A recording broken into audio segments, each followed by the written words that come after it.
মাজবাটৰ সোণাপুখুৰীত বিশ্ব শান্তি আৰু সমস্ত জীৱৰ কল্যাণাৰ্থে 6 ঘণ্টীয়া পালনাম।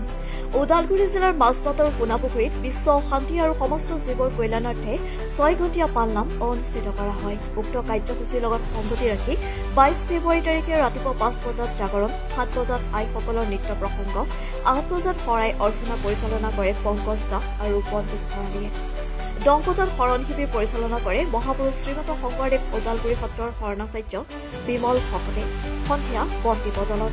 23 ফেব্ৰুৱাৰী তাৰিখে ৰাতিপুৱা 8 বজাত ধৰ্মধ্বজা উত্তোলন কৰে সোণাপুখুৰী নামঘৰ পৰিচালনা সমিতিৰ স্থায়ী সভাপতি নবীন দাসে। 9 বজাত পালনাম শুভাৰম্ভণি কৰে শ্ৰীমন্ত শংকৰদেৱ সত্ৰৰ পুৰণি ভেৰগাঁও বৰঙাজুলিৰ জয়ন্ত ৰাভাই। দিনৰ 2 বজাত মহাপ্ৰসাদ গ্ৰহণ। উক্ত কাৰ্যসূচীত জ্যেষ্ঠ আইমাতৃসকল ক্ৰমে চন্দ্ৰপ্ৰভা দাস, পুতুলি কাকতি, মীনাবালা দাস, ৰাজ্যবালা দাস, কমলা ওজা উপস্থিত থাকে বুলি সোণাপুখুৰী শংকৰদেৱ সত্ৰ পৰিচালনা সমিতিৰ সম্পাদক হৰিনাৰায়ণ দাস আৰু সহ সম্পাদক ৰক্তিম সূত্ৰধাৰে সাংবাদিকক জানিবলৈ দিয়ে। হৰিচিঙা, টংলা, বৰঙাজুলি আপোনাৰ জিলাৰ বিভিন্ন জেগাৰ পৰা বাপসকল আহে আৰু 15 বছৰ ধৰি পালনাম ভাগ চলি আছে। গতিকে এইখিনিয়ে দেখা পাইছো। কালি শনিবাৰ ইয়াত শৰণ শিবিৰ আছিল আমাৰ ওদালগুৰি সত্ৰৰ শংকৰদেৱ সত্ৰৰ বিমল বাপে আহি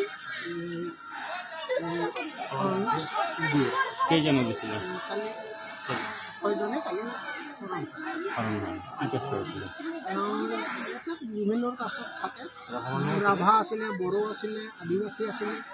তেওঁলোকে বছৰে হয় ইয়াত, বছৰে পালনামৰ আগদিনাখন শৰণৰ শিবিৰ পাতা হয়। দেখা গৈছে ইয়াত বড়ো, আদিবাসী, ৰাভা সকলো জনগোষ্ঠীৰে মানুহ ইয়াত অংশগ্ৰহণ কৰে। কি উদ্দেশ্য? এইটো বিশ্ব শান্তিৰ কাৰণে গাঁৱৰ সকলো সম্প্ৰদায়ৰ মানুহক যাতে সুখ শান্তিৰে থাকে, কোনো নিমংগল নহয়, তাৰ কাৰণে পালনাম ভাগ বছৰে পতা হয়। সমস্ত জীৱৰ অসমবাসী ৰাইজক মই এই পালনামৰ সকলো ৰাইজক যাতে সুখ শান্তিৰে থাকে।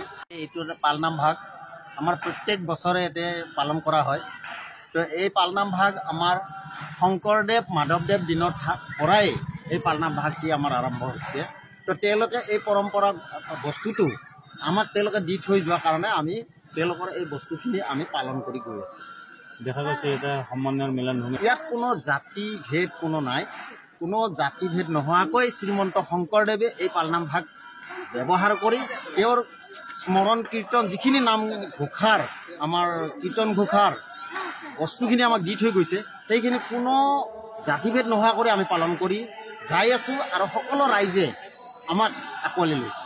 আমাৰ মাজবাটবাসী ৰাইজক আমি এইখিনিয়ে ক'ব বিচাৰিছোঁ, সকলোৱে মিলিজুলি আমি গোটেই আঞ্চলিক যিখিনি আমাৰ মাজবাটৰ আঞ্চলিক ৰাইজ আছে, সেইখিনি ৰাইজ আহক, আমাৰ লগত নাম কীৰ্তন কৰক, ভগৱানৰ ওচৰত স্মৰণ কৰক, তেওঁৰ শক্তি লওক। এইখিনিয়ে মই ক'ব। মাজবাটৰ পৰা জ্যোতি নাথৰ ৰিপৰ্ট, TNL নিউজ।